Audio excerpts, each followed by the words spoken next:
Elivaldo, vamos falar a respeito da sessão na Câmara de Vereadores. Você estava falando até você estava preocupado com o quórum, né?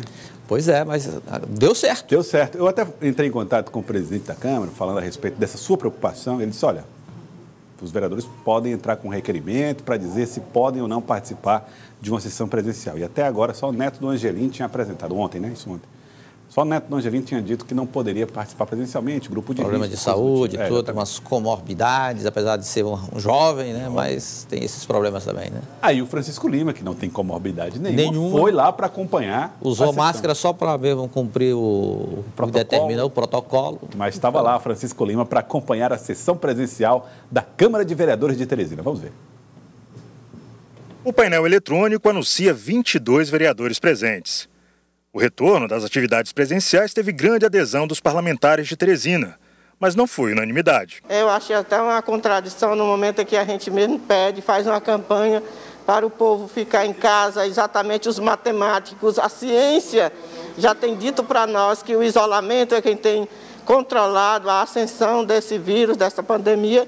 Então eu achei até porque muitos aqui têm comorbidade, eu sou uma, mas é uma missão nossa, é um dever. Nós temos muitos projetos importantes de interesse da cidade e precisamos estar acompanhando e votando. Para voltar à Câmara, os vereadores se cercaram de cuidados contra o coronavírus, com limpeza mais frequente, plenário isolado e muito álcool gel. Do período das atividades virtuais ficou uma polêmica: a formação de uma comissão parlamentar para acompanhar as ações da Prefeitura no combate ao coronavírus. A líder do prefeito contestou a forma como a comissão foi montada, dizendo que não houve clareza no processo.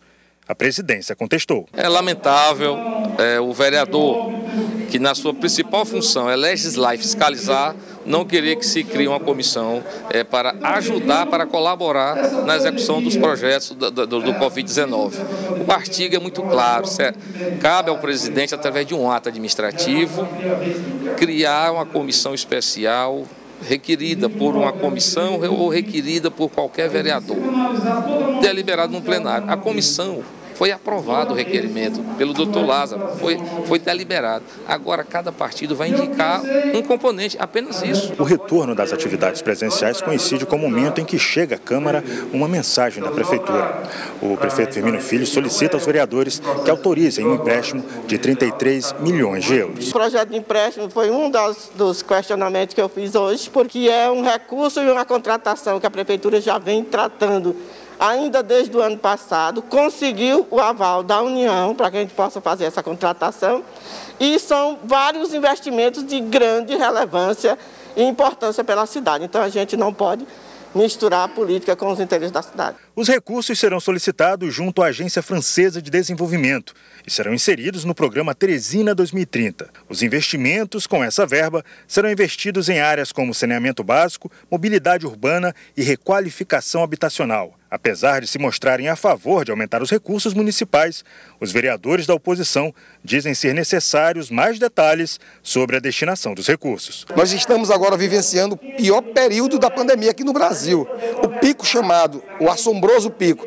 E depois disso tudo, nós precisamos de recursos novos. Então, votarei favorável a esse, tantos outros que passam por esta casa, porque eu entendo que é o papel do Estado, o papel do município, o papel do governo federal, botar dinheiro para essa economia, ela girar. E esse empréstimo, com certeza, de 33 milhões de euros, que vezes 6 dá uns 130 milhões, ele é bem-vindo para o Piauí, é bem-vindo para Teresina e nós votaremos favorável, sem dúvida nenhuma. O projeto não consta valores, está lá.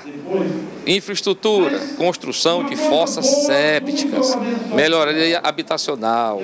Nós estamos falando de pavimentação asfáltica, pavimentação poliédrica. Não se diz a quantidade, não se diz as ruas, não se diz qual a quantidade de famílias que serão abrangidas. Para um valor de 220 milhões, para nós passarmos nessa casa aqui, a toque de caixa, de maneira alguma, vamos ter que debater, discutir, trazer o secretário para explicar. E aí sim nós iremos deliberar. Elivaldo, se o prefeito estava esperando uma aprovação mais rápida, não vai dar certo. Debate aquecido. Aí falou o presidente da Câmara, né, que normalmente assume uma postura mais de magistrado, não, ele entra, então, no mérito desse debate, que é bastante acalorado. Agora, é claro que a Prefeitura, a bancada aliada ao Palácio da Cidade tem uma ampla maioria dos 29 vereadores, aí tem pelo menos 20 do lado, assim, certos.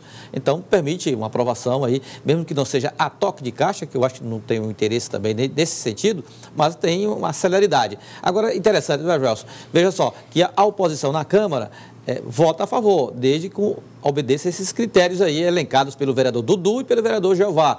Detalhar o que vai ser feito com o dinheiro, o que projetos serão envolvidos mais diretamente. Exatamente igual ao comportamento da oposição ao governo na Assembleia Legislativa. Não é que os deputados sejam contra as operações de crédito, que já foram, inclusive, aprovadas algumas lá na Assembleia, mas que seja associado o que eles consideram como um programa de aplicação dos recursos que não foram convencidos no envio do governo das informações para a Assembleia. Ou seja, é um comportamento bem parecido das oposições quando o assunto é pedido de autorização de empréstimos, tanto na Câmara Municipal em relação à Prefeitura, como na Assembleia Legislativa em relação ao governo do Estado. Lembrando que o governo não é obrigado, nessa fase, a apresentar, nem o governo nem a Prefeitura, né, é obrigado a detalhar onde vai ser cada investimento. Ele pede a aprovação do empréstimo, depois, na hora da execução, é que é feito esse controle pela própria Assembleia ou Câmara de Vereadores. Mas, nessa disputa política, nesse diálogo necessário até, que eu acho, né, entre vereadores e o Poder Executivo, podem negociar em um entendimento político, fazer logo uma apresentação prévia de quais são os planos para esse dinheiro. Até para dar uma acelerada, né, também, né, já que esse recurso é saneamento básico, é importante, requalificação da zona urbana, habitação também. Então, olha como é que vai ser, detalhar melhor o que a oposição pede para dar exatamente essa agilidade e envolver todo o parlamento do município em relação a essa demanda para a cidade. Porque serão recursos novos, investimentos, e que eu tenho certeza que tanto a situação como também a oposição desejam para a cidade de Teresina. Elivaldo Barbosa, vamos falar agora a respeito dos servidores federais. O governo federal propõe que haja um congelamento no aumento do preço, do salário dos servidores federais até 2021. E nós falávamos aqui, algumas categorias vão ganhar o direito de ter reajuste. É o caso dos técnicos em saúde, dos funcionários da saúde, da segurança pública. Mas outras categorias, você alertava, Elivaldo, iam solicitar entrar nessa lista privilegiada. Gelson, que nós comentamos aqui, foi exatamente igual ao que aconteceu ontem na Câmara Federal. Já o Délio pode até complementar, acrescentar essa discussão. Foi aprovado o socorro financeiro dos estados para os estados e municípios no Senado. A matéria foi para a Câmara. Se sofresse alguma alteração, teria que voltar para o Senado. E foi exatamente isso que aconteceu. Ou seja, a oposição conseguiu colocar os servidores da educação, sair daquela obrigatoriedade de ter salário congelado até 2021. Mas, mesmo assim, a oposição considera que o projeto não traz vantagens nem para os municípios e estados, como também prejudica de forma considerável a situação dos servidores públicos, tanto os federais como também os dos estados e municípios. Um dos que reagiram pela oposição, o deputado piauiense do PT, Assis Carvalho. Vamos então ver o que disse Assis Carvalho, deputado federal.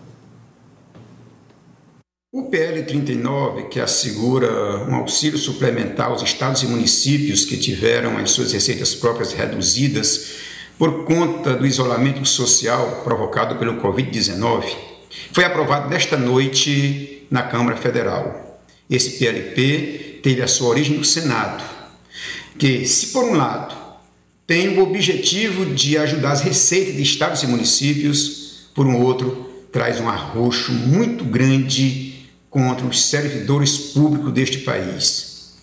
Nós lutamos com toda força para evitar que o artigo 8º desse PLP fosse aprovado, mas não conseguimos incluir, lamentavelmente. E isso inviabiliza reajustes por 18 meses, assim como também proíbe concursos públicos por 1 ano e meio, o que nós achamos um absurdo. Nós conseguimos, através de um destaque do PT, a excluir os servidores da educação, que é ao lado dos servidores da saúde e segurança pública, que já estavam assegurados no PLP 39, a gente consegue o que eu chamo uma pequena vitória. Mas muitos outros servidores ficaram excluídos e esses servidores, lamentavelmente, estão prejudicados mais uma vez por 1 ano e meio. Elivaldo Barbosa, congelamentos. O deputado federal fala em uma espécie de vitória parcial, Tem muita gente que queria entrar nessa lista privilegiada, mas tem que ver se cabe no orçamento. Pois é, essa é a contrapartida amarga do projeto do socorro aos estados e municípios, dos 125 bilhões de reais. Agora, em contrapartida, prefeituras e governos estaduais vão ter que congelar salários em relação a manter, a receber essa ajuda. Agora, com exceção dos profissionais da saúde, da segurança. Tentaram ontem na Câmara incluir da área social e da educação. Conseguiram com a educação. Com essas modificações, o projeto volta para o Senado. E lá será votado em regime definitivo, terminativo, para então ser transformado em lei a ser sancionada pelo presidente Jair Bolsonaro.